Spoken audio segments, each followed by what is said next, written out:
මං අදත් දූල පුතාලට ලස්සන කතන්දරයක් කියලා දෙන්නම්.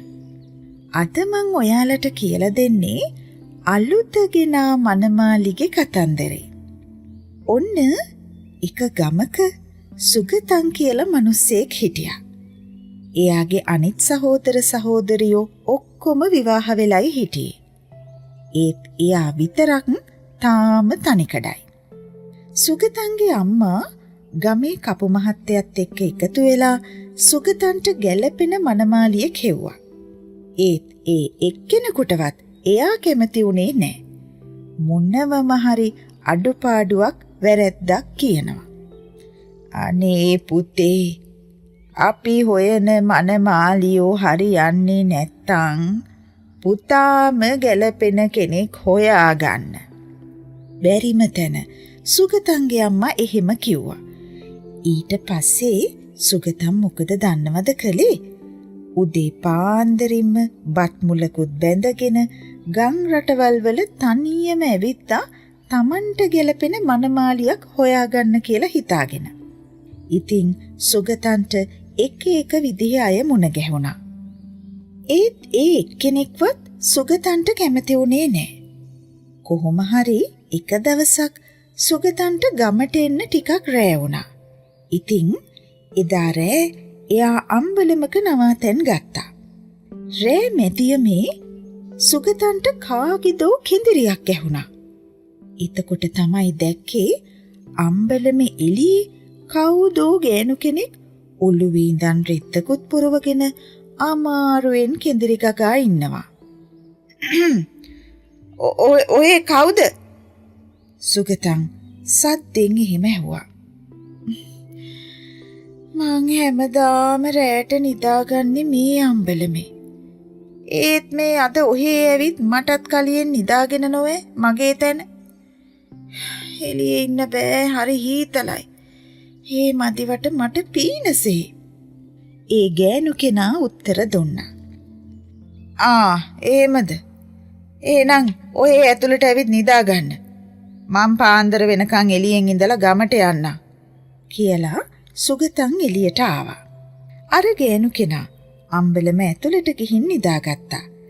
ඊට පස්සේ සුගතන් පාන්දරින්ම එතනින් එන්න පිටත් වුණා.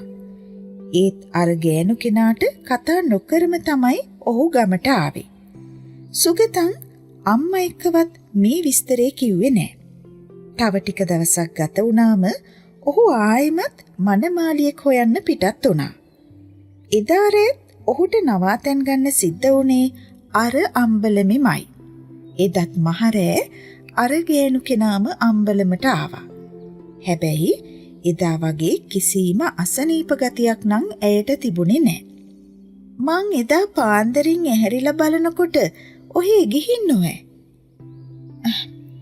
හැබැයිට ගෑනු කෙනෙක් තනියම මේ වගේ අම්බලමක කල් ගෙවන එක හොඳ මදි නේද?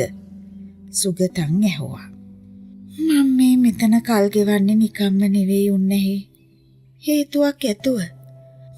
පුංචි කාලේ ඉඳලා මට ගෙදරින් කිසි සැලකිල්ලක් නැහැ. හන්තිමේදී මට බොහෝම අපලයි කියලා මාව ගෙදරින් පිට මං කොලා.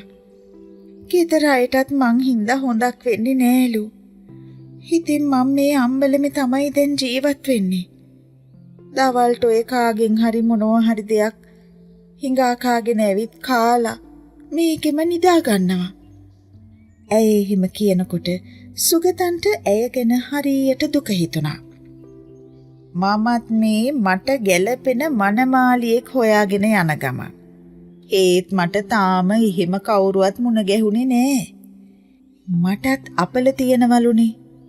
ඒ නිසා විවාහය කල් යනවලු. ඔහොම තමයි ඉතින් හඳහනේ කියවිලා තියෙන්නේ. කොහොම වුණත් මට හිතෙනවා ඔහේව අපේ ගෙදර එක්කන් යන්න.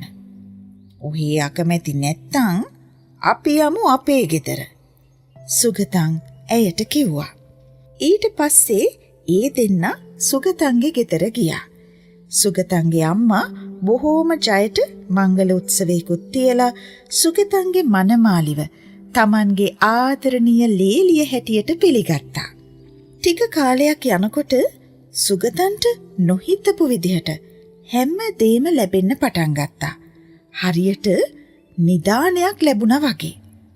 වතු පිටි, හරකබාන, දරුමල්ලු මේ හැම දෙයක්ම අඩුවක් නැතුව ලැබුණා. කුඹුරු අටුකොටු සරුසාරු වුණා.